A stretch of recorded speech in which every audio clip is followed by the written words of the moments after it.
दिनै बड' सिने आर्टिस्ट एसोसिएशननि दथि जे बान्था बे बान्था राननाय बे बान्था राननाय हाबाफारियाव आंबो सासे बान्था रानगिरि आलासि हिसाबै बेवहाय बाहागो लाफैदों।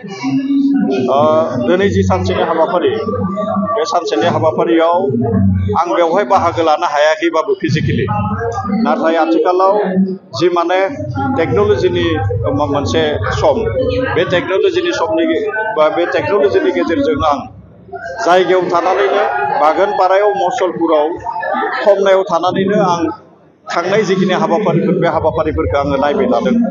बेवहाय जोंनि बर'नि माखासे दैदेनगिरि बिथांमोना बाहागो लाफैदों। BKWSनि चिफ बिहेनेश्वर बिथाङा बाहागो लादों।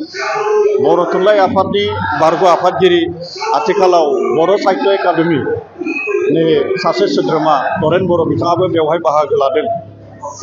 गासै जिखिनि हाबाफारि बे हाबाफारिया जोबोद मोजाङै थांनाय जिखिनि बे आं जिखिनि फिजिकेलि बेवहाय थानानै नुवाखै, बे थांनाय समा जोबोद मोजाङैनो थांदों।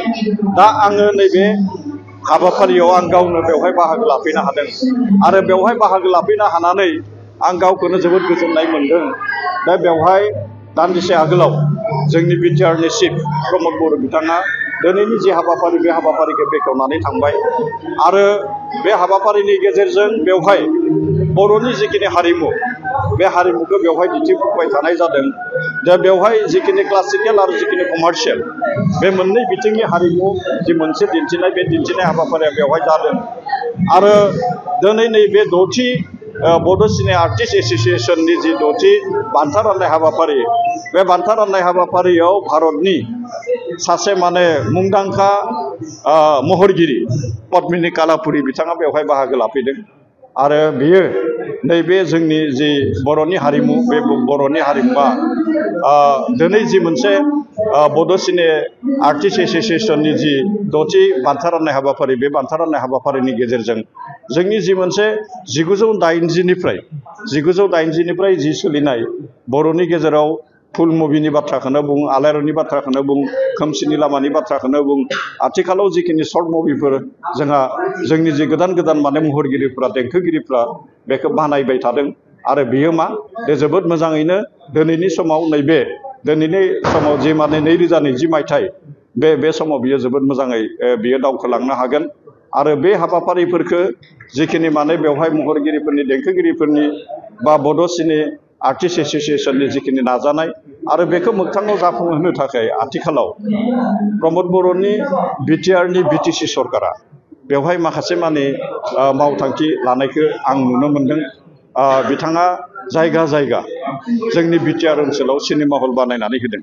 आरो बे सिनेमा हलनि गेजेरजों सिनेमा हलाव जोङो जोंनि जि बर'नि जिखिनि महरगिरि बिथांमोना जोबोद दुखु खस्थ'नि गेजेरजों जेरै माने जिखिनि माने सावथुन बानायो, जिखिनि सिनेमा बानायो, बेखौ जोङो जोंनि जायगायावनो थानानै जोङो जि मोनसे नायनो हानायनि जि मोनसे सुबिदा, बे नायनो हानाय सुबिदाखौ जोङो मोनदों। आरो बेखिनि सुबिदाखौ बिटिआरनि गाहाय खुंगिरि प्रमद बर' बिथाङा खालामनानै होदों। आरोबाव नैबे बड' सिने आर्टिस्ट एसोसिएशननो जि मोनसे रां अनसुंथाइ होनायनि बाथ्रा बिथाङा फोसावदों।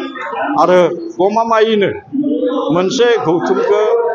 मोनसे माहारि गौथुमखौ लांनो थाखाय बेवहाय मोनसे बिथांखिनि गोनांथि जायो। बे बिथांखिखौ बड' सिने आर्टिस्ट एसोसिएशननि बिबानगिरि बिथांमोन आरो बिटिआर सरकारनि गाहाय खुंगिरि बिथां प्रमद बर' बिथांनि जिखिनि नेतृत्व बेयो मोनसे प्लेनिं, जायखौ माने मा होननानै बुंदों, मोजां मोनसे मावबिथांखि, बे मोजां मोनसे मावबिथांखिया जादों। आरो बै हिसाबै फैबाय थानाय समाव जोङो मिजिंथिनो हायो दे बर'नि जि मोनसे माने सावथुन, बर'नि जिखिनि माने सर्ट मुभि, बर'नि महरगिरिफ्रा, बर'नि देंखोगिरिफ्रा गमामायैनो जोङो मोनसे गोजौ थाखोसिम आवगायलांनो हागोन।